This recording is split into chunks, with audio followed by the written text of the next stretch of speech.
decision about ending the mediation without sound legal advice. Great. Maybe to say you're entitled to ask the judge for a stay of execution, but we couldn't have any idea how the judge would do. Great. So there's no certainty what happens when you go to court. At that point, it's no longer self-directed. The judge would make the decision, and here you have a chance to come to an agreement that works for you. Great. Okay, good. Good. Not bad. I think you should take a time out and meet with your co-mediator and check in what's going on, right? We might have some bias, right? I know people with MS. I want them to be okay. Let's help her out a little bit today. And I'm never mediating with you again. Or you can teach me to be a better mediator. And we can mediate again. So your co-mediators are going to make mistakes, okay? They might throw you under the bus once in a while, and we want to be able to figure out how we're going to save the mediation and help the co-mediator realize mediation isn't for them or understand what mediation really is. Okay? Any questions about these scenarios? I do something sort of a question and a comment. Certainly, my orientation. This is specifically about withdrawing. It has to do with mediating in court, where you tell the party you've gone as far. We've gone as far as we can. As mediators, we've gone as far as we can. You send them back to court. They're just going to go through the process of court. In these cases that we're going to be taking for the Boston program, it's a very different context. Okay. And the parties, if we withdraw, the parties can walk out of the room and make that same agreement that we're not comfortable with. So I'm just wondering, I guess the question part is how much or how to factor that in dealing with something with these tentative outcomes that we're uncomfortable with, or we feel that there's bullying, or we feel that there's not informed, decision making going on. But if we end it, are we going to actually make matters potentially worse Right. by ending it? Do you want to respond? Well, I guess my response to that is there comes a point where we have to let go.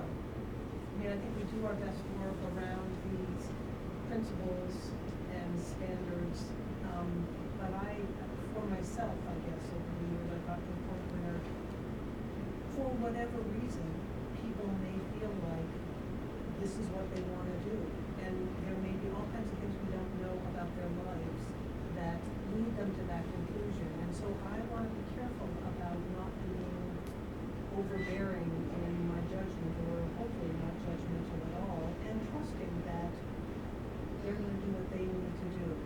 For me, I feel like I have more of a line around that than I used to, or maybe more of an ease of trying to let go. So can I just ask for you, does that mean you withdraw and let them leave the room and do whatever they're going to do, or you don't withdraw and they make this agreement and you sit relatively comfortably or you live with your discomfort about them completing the process with you around an agreement that you would have some questions about? I don't know. I know that that's kind of where the rubber hits the road. When do we withdraw? I would be hard pressed to actually withdraw from a situation. But Josh, you do. Yeah. How many people have withdrawn from a mediation? Okay, that's a high percentage. I would caution you on that. Not caution you on that, but I want you to think of other tools than withdrawing. The way you said it was you felt the mediation ran its course and time for us to end it. I'd rather empower the parties to make that decision rather than the mediator. So a question might be, help me understand why we should continue in mediation. Right? In court, in these cases, why does it make sense to spend more time here? What's going to be different if we spend another half hour? This is where you've been stuck. What do you want to do about it? Okay? They can determine to go back to court, or they can determine to offer more options. But I think by and large, we shouldn't be ending those cases. They should reach the conclusion together that they want to continue to work or they want to end it. But you shouldn't take a credit of withdrawing from it. With respect to the cases we're going to be doing with this program, you're all familiar with this term, right? They're BATMA, their best alternative to a mediated agreement. Before they conclude to finish a mediation with no agreement, You're going to talk to them about what happens if you don't reach agreement, right?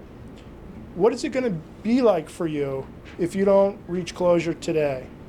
And you're going to hear from the landlord, I'm going to have to serve a notice to quit. I'm going to have an attorney draft that. Then I'm going to have to pay the $195. Then I'm going to have to take a day off of work to go to court. And then even if I win in court, the tenant might appeal. And then even if I win that, and I get the execution, I have to hire a sheriff to physically move this person out and put their stuff in storage, and I have to pay for that. And then they may not even, so that's what the landlord's facing. What's the tenant facing?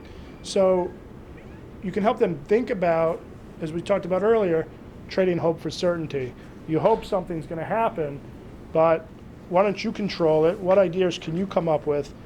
Why don't we be more committed as mediators to trying to help them if they're still there voluntarily, if they still want to try, or if they've concluded after we've exhausted helping them think through what it's going to be like in their lives to keep this conflict going, then so be it. But don't be quick to withdraw. None of you withdrew from these scenarios, which was great. A lot of people, everyone, we withdraw. But on that first scenario, I think I'd be tempted to withdraw if everything we threw out there was unsuccessful. And if at the end of the day, those two parties were saying, we're okay with heating that apartment by the stove for a month, we want to sign that agreement. You're putting non-participating partners at risk by being party to that agreement, by saying, I know you're not Right. party So to it, whether you're you gonna write it up? whether you wrote it up or they executed it, you still know about it. I know So you about still it. have an obligation to report it if you felt that there was an issue with non-participating parties. When you mediate for CDSC, you would report it to them. If you're mediating on your own, you have to figure out, are you reporting it? You won't be mediating for the court alone, but you call authorities or things like that.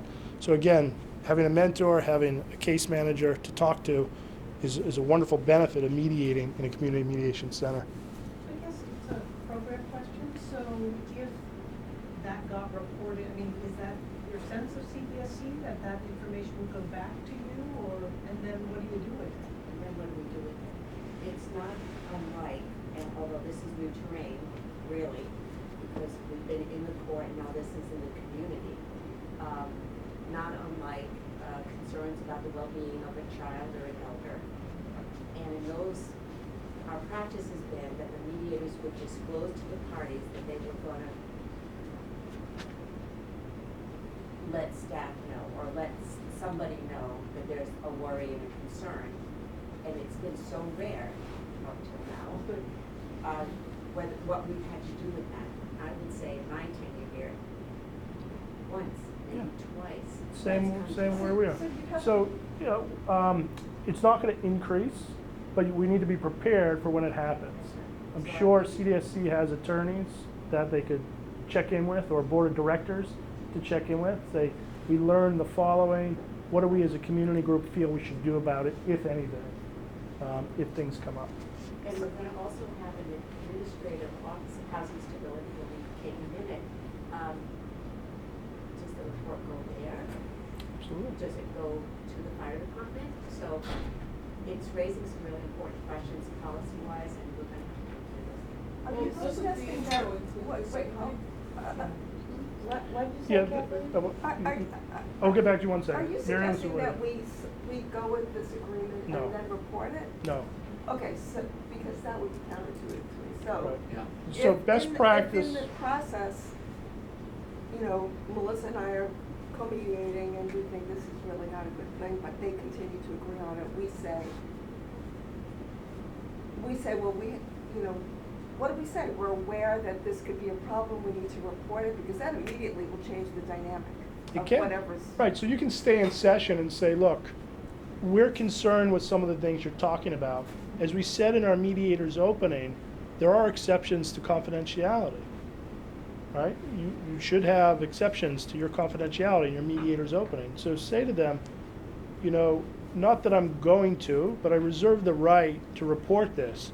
I'm curious, if I did report this, how is that going to impact you? or you knowing that I'm concerned that I might need to report this, are there other ideas that you can think of that would work for your interest that would make me not have to report anything, right? So let's mediate first. Let's try to keep them in the mediation, and as you did in all three scenarios, right? They don't need to be reported if you've helped them move from that position of, we're going to do this even though it's illegal, to why don't we find something better that might also meet our interests. I see CDSC sitting on a time bomb. You have notification of multiple sclerosis, and I'm settling for less. Because the mediators, the argument is, and I'm gonna hire my lawyer here to argue it. I say, you signed off. You know, with MS, you're gonna get 2 or 3.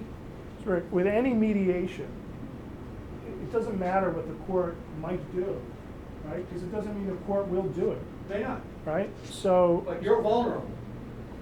I filed suit against CDSC. for what? For Yeah, for abusing my client. My client signed an agreement, and the mediator knew or should have known that wasn't a thing. No, I don't think that that would hold muster. I don't think that someone can argue that they'll get a better deal in court, right? If she goes to court pro se, she might not even say that she has. The argument is one of the mediators was opposed to it, as I was talking to him. In the room, one mediator Well, said, well, that's why. Well, that's a different one, right? So that had a. I was sued 100 times for this, on the agency. The agency is the deep pocket now, not the individual neutral. You always go to the deep pocket. So you go to the agency and say, MS was talked about, and you didn't, and you let this person who's got a single mother with 2 children sign away her rights. Yeah, I don't agree with that. I think if we stay as facilitated mediators, and we help people make informed decisions, they're going to have a difficult time finding us liable for helping them reach. You're not the money. I'm going after Gail or whomever. Gail, Or that's state not even agency. different. I was just gonna say, where are Gail's deep pockets? Insurance. What I would wanna say is that before thinking about and wondering with them whether you have to report or anything, I would, do a lot of work beforehand. A lot of work on what are the ramifications of this. I'm not comfortable having you sign off on something that might be illegal. Is that what you really want to do? Might you want to find out? I mean, I'd be talking to them a lot about it way before I got to I guess reporting. my question about that is though, in that kind of situation, I would probably tend to talk about that up front. I wouldn't wait for them to maybe get there at some point. How would you do that? I don't know, but maybe something like, I look at this agreement and I'm wondering how you came to this because I see some things that could be a problem with the law. Yeah, you can say that. Something like that, but I would go right for it as opposed to spending a bunch of time where they may or may not get to it or even see it. Good. All right, so in summary, mediation is a wonderful opportunity for these cases, for these people. You should be excited to participate. You're going to be helping people. If you come up with challenging situations, talk to people about it. Talk to Molly, talk to Gail. You should all have a mentor as a mediator, or talk to Deb about it. But when we highlight ethical scenarios, we're highlighting the what ifs that we don't often see, but we could see. We want you to be a prepared